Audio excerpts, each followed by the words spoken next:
Matapos nga na dumating si Song Jinwoo sa mismong larangan ng digmaan, mabilis niyang nilipol ang mga halimaw na nagdadala ng pagkawasak sa lugar na yun. Sinabi niya na, ito ang unang hakbang ko sa digmaang ito. Dito ako magsisimula. Arise. At isa-isang lumitaw ang kanyang hukbo ng mga anino. Maging sina Beru, Igris at Belyon ay handang-handa na para sa pinakamalaking digmaan sa kanilang buhay. Ngunit habang papalapit si Jinwoo, naghihintay naman sa kabilang panig si Antares, ang hari ng mga dragon at ang pinakamakapangyarihang monarch. At sinabi ni Antares, nagpakita na ang Shadow Monarch sa Eastern Front. At sumagot naman ang Monarch of Transfiguration. Kung ganun, bakit hindi na lang natin siya salakayin ng buong pwersa natin ngayon? At sinabi naman ng Monarch of Steel na, hindi ko maramdaman ang hukbo ng mga patay sa loob ng kanyang anino. Ibig sabihin, hinati niya ang kanyang mga sundalo. At sinabi ni Antares, binabalak ba niyang harapin ang aming hukbo ng mag-isa?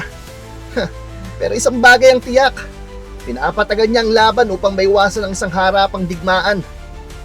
Shadow Monarch, ano ba talagang balak mo? Pagkatapos, lumipat ang eksena habang ibinabalita sa telebisyon. Nang mawalan ng komunikasyon sa mga hunters na humarap sa mga halimaw, agad na ipinadala ng pamahalaan ng Amerika ang kanilang mga puwersang militar upang bumili ng oras para makalikas ang mga sibilyan. Habang nanonood si Chairman Hu Jinchul, sinabi niya, nagsimula ng impyerno sa kabilang panig ng mundo. Matapos bumagsak ang Canada, sinimulan ng kalaban ng pagkawasak sa Amerika. Mayroon silang pinakamalalakas na militar sa buong mundo. Ngunit nabiktima rin sila ng mga halimaw na yun. Sa puntong ito, wala nang magagawang sangkatauhan kundi ang manalangin para sa isang himala.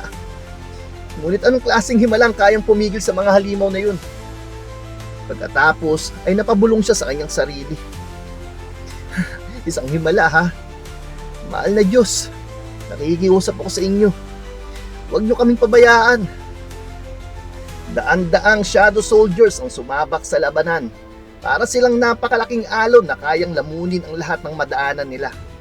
Unti-unti nilang tinakpan ang buong larangan ng digmaan. Matindi ang naging sagupaan sa pagitan ng Shadow Army ni Jinwoo at ng hukbo ng mga monarch. Ngunit mabilis lamang na winawasak ni Jinwoo ang lahat ng humaharang sa kanyang daan, habang nakamasid sa milyon-milyong dragon at mga halimaw sa paligid.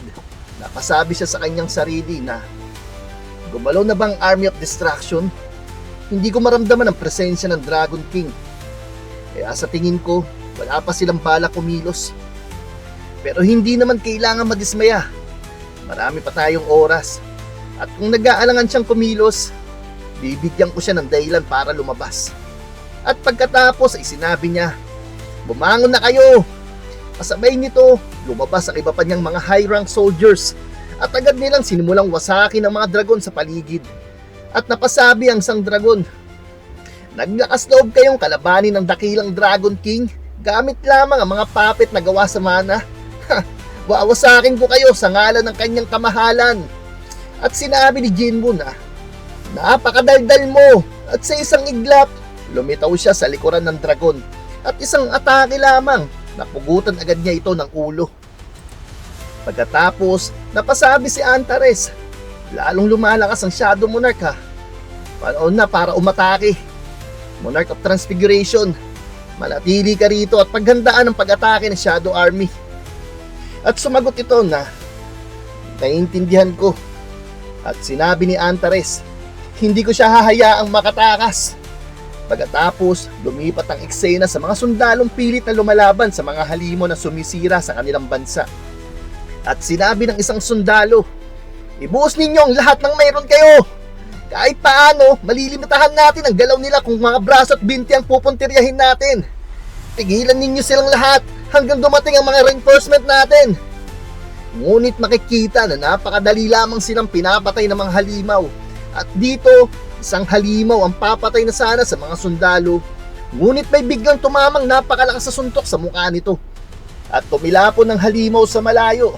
At dito nga ipinakita si Thomas Andre. At sinabi niya, mga ordinaryong halimaw lang mga ito. Nakakita na ako ng maraming katulad nila sa mga dungeon. Ito ang Scavenger Guild. Maaaring mas marami sila sa atin, pero wala ni isa sa kanila ang kayang tumapat sa akin. At napasigaw ang mga sundalo. Si Thomas Andre! Nandito si Thomas Andre! At sabay sinabi ni Thomas na maliban lang sa isa. At dito, may isang nilalang na dahan-dahang naglalakad papalapit. At sinabi nito, ikaw pala ang tao ngayon mula noon, no? Ang mahinang si Sidlan na muntik nang mamatay sa kamay ng Monarch of Fangs. Ako ang hari ng mga halimaw, ang Monarch of Steel. Alam mo sigurong kayang-kaya kitang patayin sa isang kisap mata. Ngunit kahit ganoon, pinipili mo pa rin harangan ang daraanan ko. At sumagot si Thomas Andre, hindi ko alam ang tungkol sa mga komplikadong bagay na yan.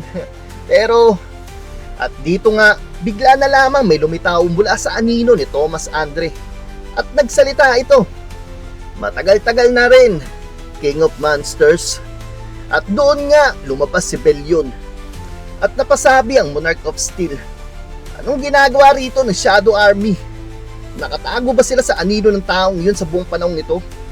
At napasabi pa siya sa kanyang isipan na mukhang nalinlang tayo.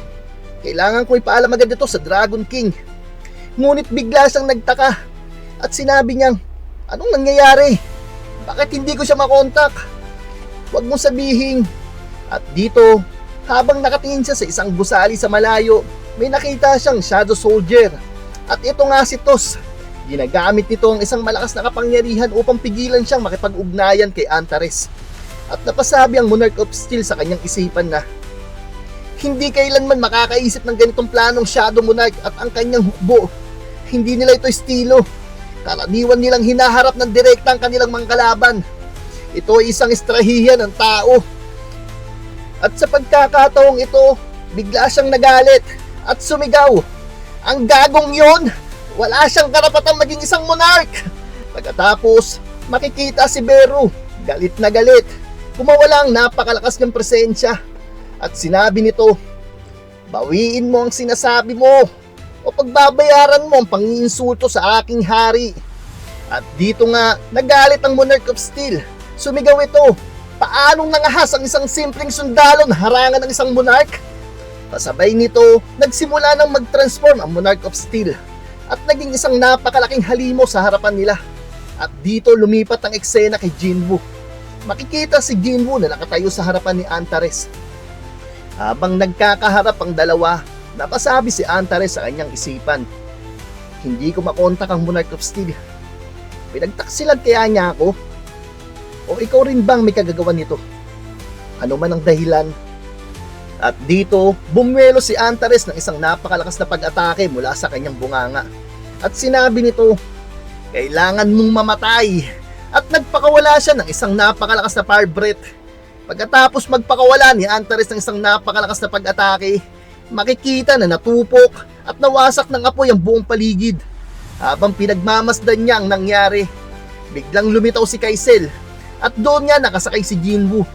At sinabi niya na, lumabas na kayo. Sabay nito, lumabas ang mga dragon ni Jinwoo at sabay-sabay silang sumugod upang salakayin si Antares. Pagkatapos, lumipat naman ang eksena kay Liu Zigang. Makikita na nakikipaglaban siya sa mga higante at iba't ibang mga halimaw at madali lamang niya itong pinababagsak. At sinabi niya sa kanyang isipan, hindi problema ang mga higanteng ito hanggat hindi ko sila nilalabanan sa dagat. Mukhang nagkakagulo ang mga alon ng mana sa iba't ibang lugar ha. Daang libong hunters ang malamang na nakikipaglaban ngayon sa mga halimaw na patuloy na lumalabas sa bawat sulok ng kontinente. Kahit mula rito, ramdam ko ang napakalakas na alon ng mana na tumatagos sa buong katawan ko. Mukhang nagsisimula na rin sa wakas ang laban dun. Pagkatapos, bumalik ang eksena kina Antares at Jinwoo. Gumamit si Antares ng isang napakalakas na kapangyarihan at sa isang iglap, winasak niya ang mga Shadow Soldier si Jinwoo. At sinabi nito, yan na ba talaga lahat na meron ka? Ilang libong mahihinang sundalo lamang. Talaga bang inakala mo makakalusot ka matapos ipadala ang karamihan ng iyong hukbo upang labanan ng Monarch of Steel? Pagkatapos, makikita na nagbukas si Jinwoo ng isang portal. At agad siyang pumasok dito. At sinabi ni Antares, kaya pala tatakas ka na ha? Pero hindi mo magagawa yan hanggat nandito ako. at mabilis siyang sumunod papasok sa portal. Ngunit nang makatawid si Antares, nagulat siya sa kanyang mga nakita. Ang buong Shadow Army ni Jinwoo ay naghihintay na roon. Handang-handa na para sa isang tunay na digmaan. At sinabi ni Antares na, nakikita ko. Kaya nasakop mo ng hukbo ng Monarch of Steel eh. Pagkatapos, ipinakita ang Monarch of Steel. Hawak na ito ni Bero at Belyon. Wala na itong mga braso, wala na rin itong paa. At napasabi si Antares, tinalo mo ang Monarch of Steel gamit ang iyong mga pangunahing hukbo. Pagkatapos ay pinunturya mo ako habang nag-iisa. Hindi masama ang plano mo. Ngunit may isang bagay kang hindi isinama sa iyong kalkulasyon, Shadow Monarch. At dito nga ipinakita ang Monarch of Transfiguration. Nakatayo ito sa ibabaw ng isang gusali habang pinagmamasdan ng lahat. Makikita ang napakaraming portal na lumitaw sa kalangitan. At sinabi ni Antares, malamang ay inakala mong ako lang ang makakasunod sa iyo rito. Ngunit nagkakamali ka. At dito, isa-isang nagsimulang lumabas mula sa mga portal ang mga alagad ni Antares. At sinabi nito na, maaari akong magpatawag ng kahit gaano karaming sundalo gamit ang mga gate na inihanda ni Yogomont, ang Monarch of Transfiguration. Mukhang tuluyan ng nabigo ang plano mo. At ang pagkakamaling ito, ang magiging dahilan ng iyong kamatayan. Ikaw ay natalo.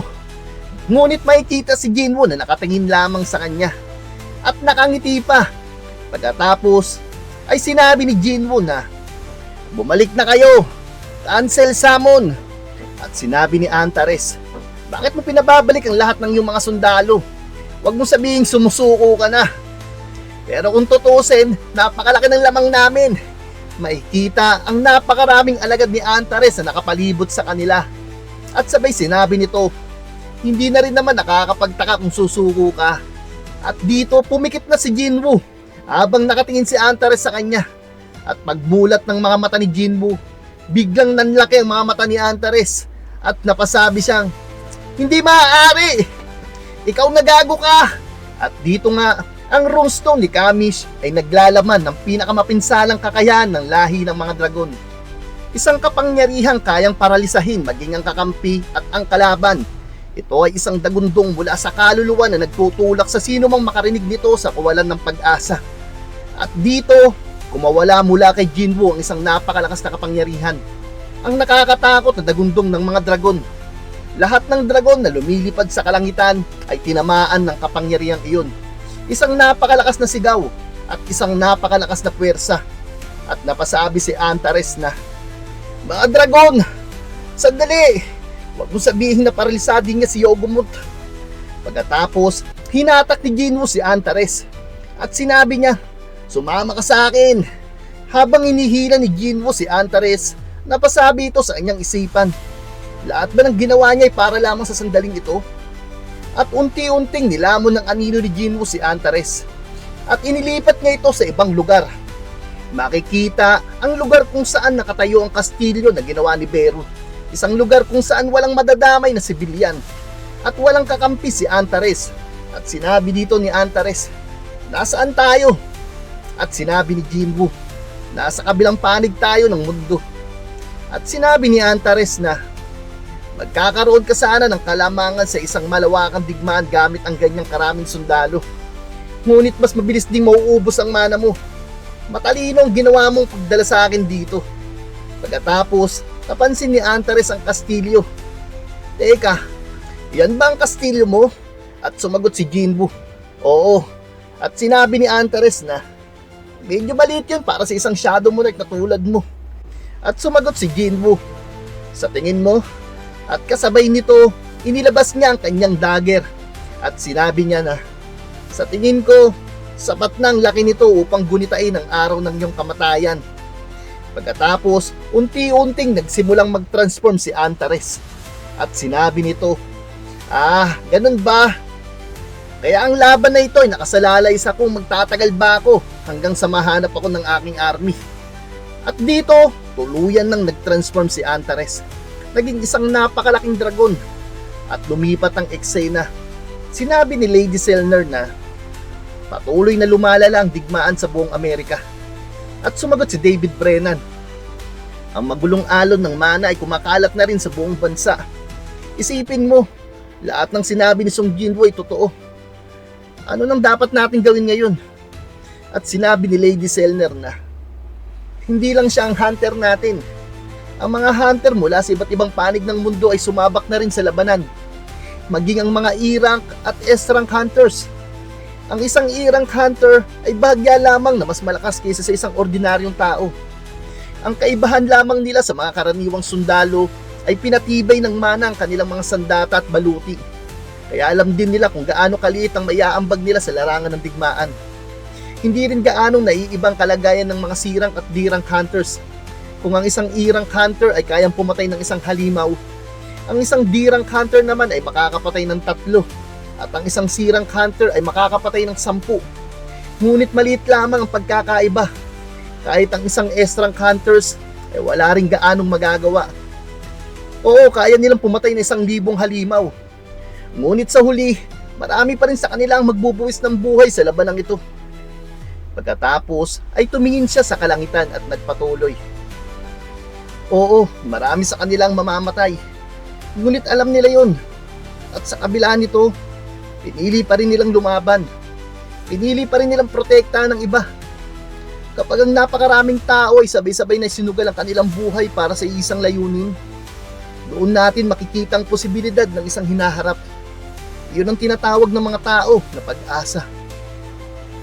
Pagkatapos, lumipat ang eksena kay Chairman Woo Jin-chul at sinabi ng kanyang assistant, "Sir, nakatanggap tayo ng ulat na matagumpay na nailayo ni Mr. Song Jinwoo ang monarch doon sa isang walang taong isla sa baybayin ng Japan." At napasabi si Woo Jin-chul sa kanyang isipan, "Minsan nang sinabi sa akin ni Mr. Song Jinwoo ang tungkol sa isang napakalawak na isla na may lawak na ilang dosenang kilometro. Isang lugar kung saan kumawala ang napakalaking mana matapos bumagsak ang gate ng mga giant. Kahit maglaban sila ron ng buong lakas, mababawasan ang magiging pinsala. Kaya ba roon siya nagtatago sa buong panahong ito?" At nagtanong ang kanyang assistant, "Dapat po ba nating mapadala ang mga hunter doon kung sakali?" At sumagot si Woo Jin-chul na, "Hindi ba nasa Amerika ngayon ang lahat ng mga S-rank at matataas na rank hunters? Sino pa bang maaari natin ipadala doon sa ngayon?" Pagkatapos ay bagya siyang napangiti at sinabi niya na, "Sa totoo lang, baka pwede tayo magpadala ng mga E-rank hunters." At nagulat ang assistant at dito sinabi ni Woo Jin-chul, "Alam mo ba na dating E-rank hunter si Mr. Song Jinwoo?"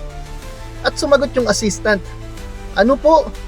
At sinabi ni Woo Jin-chul, "Alam ko sa katunayan na kahit ang isang E-rank hunter, maaaring maging isang bayani." Pagkatapos, ipinakita ang patuloy na labanan ni Song Jinwoo at Antares. Makikita kung paano, kasama ng kanyang mga shadow soldiers, ay patuloy na nilalabanan ni Jinwoo ang Monarch of Destruction. Nagtutulungan silang pigilan si Antares. Sunod-sunod nilang pinapakawalan ng kanilang mga pag-atake habang pilit siyang pinapabagsak. At sa pagkakataong iyon, habang makikita si Antares na nakabagsak sa lupa, sinabi ni Jinwoo, "Mukhang epektibo naman ang aming mga pag-atake." Ngunit biglang nagsalita si Antares, "Napakasarap ng pakiramdam. Masaya ang durugin ng mga kalaban gamit ang napakalaking hukbo. Ngunit mas kapanapanabik din palang gawin iyon kahit ikaw ang dehado." At nagulat nga dito si Jinwoo. Akala niya ay tuluyan na nilang napabagsak si Antares. Ngunit bigla itong nagpakawala ng napakalakas na kapangyarihan. At sinabi nito, "Masdan ninyo ang aking tunay na kapangyarihan." At dito, pinakawalan ni Antares ang Dragon Fearsome Roar. Lahat ng Shadow Soldiers si Jinwoo ay tinamaan ng kapangyarihang iyon. At napasabi si Jinwoo, "Itong Dragon King's Fearsome Roar. Wala akong paraan upang utusan ang aking mga sundalo sa ganitong kalagayan. Cancel summon!" Pagkatapos ay nagpakawala si Antares ng isang napakalakas na fire blast. At habang nakasakay si Jinwoo kay Kaisel, mabilis na umilag si Jinwoo sa atake. At sinabi na, "Bumalik ka na, Kaisel!" At sa isang iglap, naging abo ang paligid at nagbaga ang mismong lupa sa lakas na kapangyarihan ni Antares. At sinabi nito na, "Ito ang tunay na kapangyarihan ko.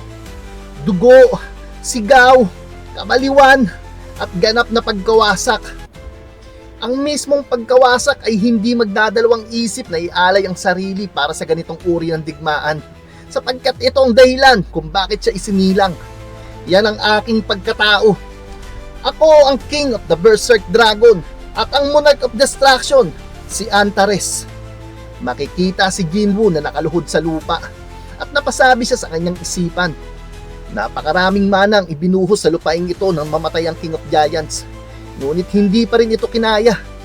Kahit ang isang immortal na sundalo ay hindi makakatagal sa lakas ng kanyang fire breath. Pagkatapos, bumalik si Antares sa anyong tao at sinabi nito, hindi mo kailangan maging ganyang kakabado, Shadow Monarch. Madali naman sana ako nakawala nang hawakan mo ang braso ko. Ngunit kusa akong sumama dahil lumanga ako sa kung gaano mo ako naitulak hanggang sa puntong ito. Bilang kapwa Monarch, nais kong magkaroon tayo ng isang tahimik na pag-uusap. Dapat alam mo na ito kung namana mo ang mga alaala ng Shadow Monarch. Ang tunay nating kaaway ay wala sa mundong ito, kundi nasa kabilang kalangitan iyon, ang hukbo ng mga rulers.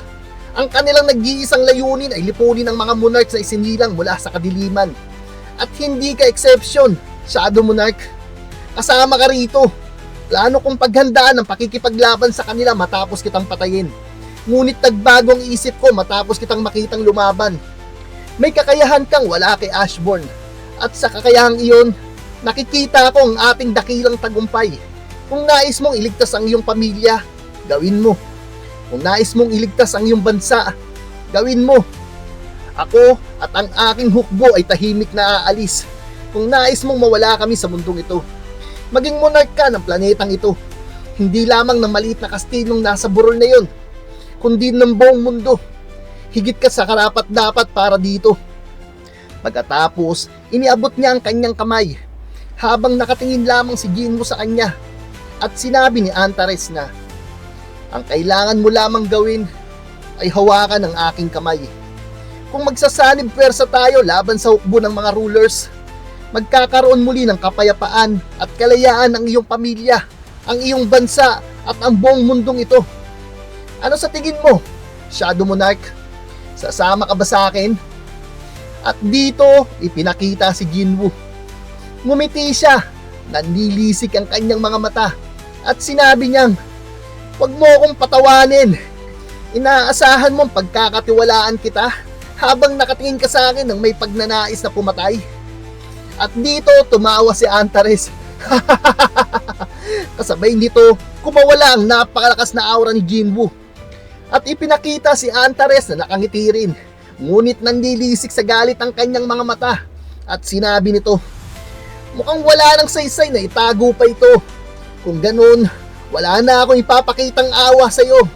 At muling kumawalang napakalakas niyang kapangyarihan. At sinabi niya, mas mabuti pang ihanda mo ng sarili mo sa laban na paparating, Shadow Monarch. Matapos nga na alukin ni Antares ang Shadow Monarch na magsanib puwersa laban sa mga rulers, walang pag-aalinlangan tinanggihan ito ni Jinwoo. At dito nga napatunayan na hinding-hindi niya tatalikuran ng sangkatauhan. Ngunit sapat na nga bang kapangyarihan ng Shadow Monarch upang tuluyan talunin ang pinakamalakas na monarch na si Antares? At dito na nga matutupad ang hinaharap na nakita ni Lady Selner, na isasakripisyo ni Jinwoo ang lahat, maging ang sarili niyang buhay para iligtas ang buong mundo. Abangan natin yan sa susunod na episode ng Solo Leveling Season 3 Manhwa Review, dito lang sa Anime Kwento Hub, kung saan ang paborito mong anime ay kinukwento ng malinaw sa Tagalog.